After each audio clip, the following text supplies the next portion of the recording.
Okay, guys. Good morning. This is Thursday. I'm just gonna start the day off with a social commentary uh, regarding workers and indigenous rights, and how there's a correlation. All right, and it just occurred to me. I'm not sure if this is true or not. So if you look it up, I could be totally wrong. But this is one of those things that like you can go right. So that's a caveat. You look this up. I could be totally wrong. It's just something that occurred to me over coffee this morning. So I thought I'd share it because I have to put something up every day, or else this Twitter of mine will be totally like you just hear crickets in the background. Just hear crickets in the background. So regarding workers and indigenous rights, it occurred to me, I'm not sure. Right? Wherever there's weak indigenous rights, anywhere in the world, including North America, not just North America, but anywhere in the world, there's also weak worker rights, rights to individual workers. Have you ever thought about that? And I'm not saying one caused the other, but it's just a correlation. It's a correlation between the the weak indigenous, weak politically weak, financially weak rights, and weak worker rights, the rights of the employee, the worker. I, I thought those two things seem to go hand in hand because okay, let's take an extreme example, okay, and in North America where this does not necessarily apply to us. But in Vietnam, the Vietnamese are indigenous, right? Mostly they're indigenous. Vietnamese, Vietnam, all right? There's hardly any blacks there. There's hardly any other types of race, mostly Vietnamese in Vietnam. Their worker rights, you can almost say they're almost like a giant union because of the government. It's communist government, right? So their worker rights are very strong because they're all if you get work and you're an employee, your rights are pretty strong because it's a communist, like a socialist, one party socialist government, right?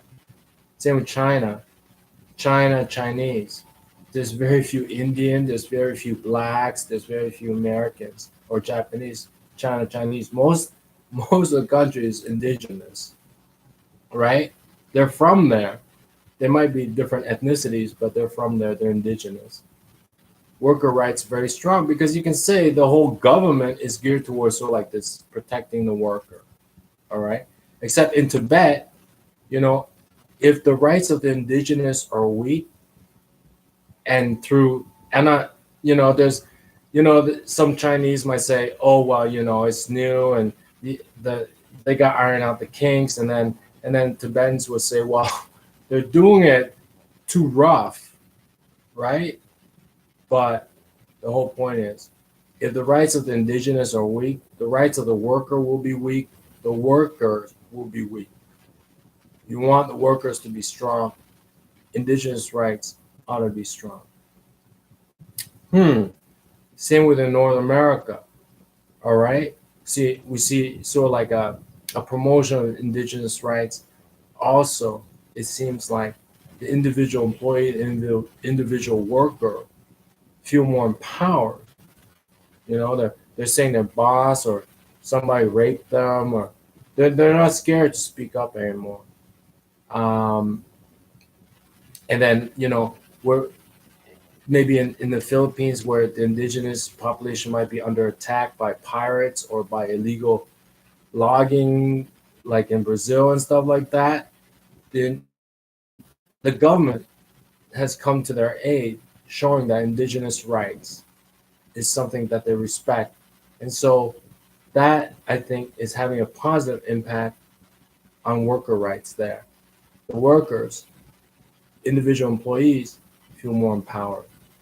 All right. And in Latin America, they're trying to do the same thing in Mexico, same thing in America, USA, same thing.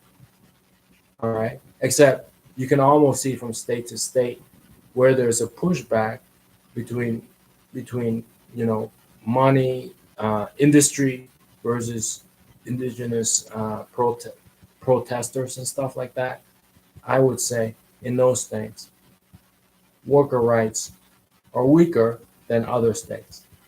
Up in Canada, well, you know how I feel about Canada. I'm with Canada, with regard to Canada, all I have to say is just reparative stuff. You know, I I've enjoyed everything about that I could in Canada.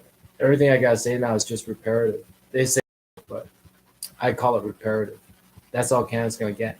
It's just reparative comments. So think about that. I could be totally wrong. You know, I haven't looked into this. It just struck me the two correlations between weak indigenous rights and weak workers.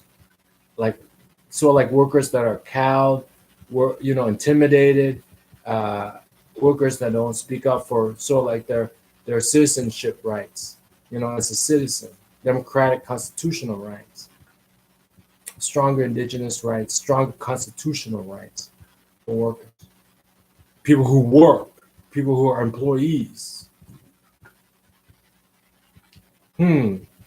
That's it. I'm gonna show social commentary, fill airtime. See you guys later. Bye bye.